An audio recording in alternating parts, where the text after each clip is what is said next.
ఖచ్చితంగా రాష్ట్ర ప్రజలు, మరి ముఖ్యంగా పులివెందుల ప్రజలు, కడప ప్రజలు ఖచ్చితంగా తెలుసుకోవాలి.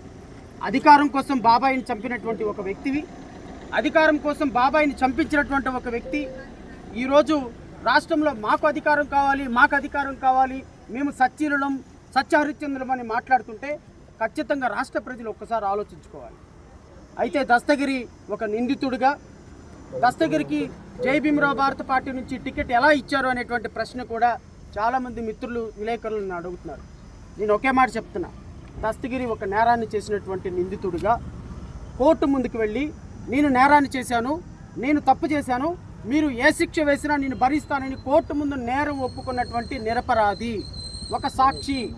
అలాంటి సాక్షి ఈరోజు పోటీ చేసే హక్కు ఉన్నప్పుడు మీరు కూడా మేమే తప్పు చేశాము, మేమే చంపించాం, అవినాష్ రెడ్డే చంపించాడు, దాని వెనుకున్నది నేను, దాని వెనుకున్నది మా మిస్సెస్ భారతి గారు, పూర్తిగా మేము అందరం తెలిసి చేశామని చెప్పి మీరు కూడా ఒప్పుకోండి. ఖచ్చితంగా మీకు కూడా పోటీ చేసే హక్కు ఉంటుందని నేను చెప్తున్నా.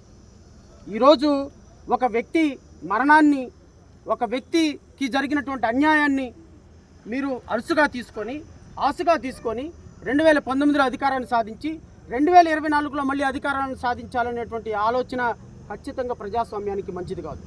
అయితే దస్తగిరి చేసిన దాన్ని నేను ఎంకరేజ్ చేస్తానా, జగన్మోహన్ రెడ్డి చేసిన మాటలను సపోర్ట్ చేస్తాననేది ఖచ్చితంగా నేను ఎంకరేజ్ చేయను. కానీ మారిన మనిషిగా ఒక అవకాశం ఇవ్వాలి.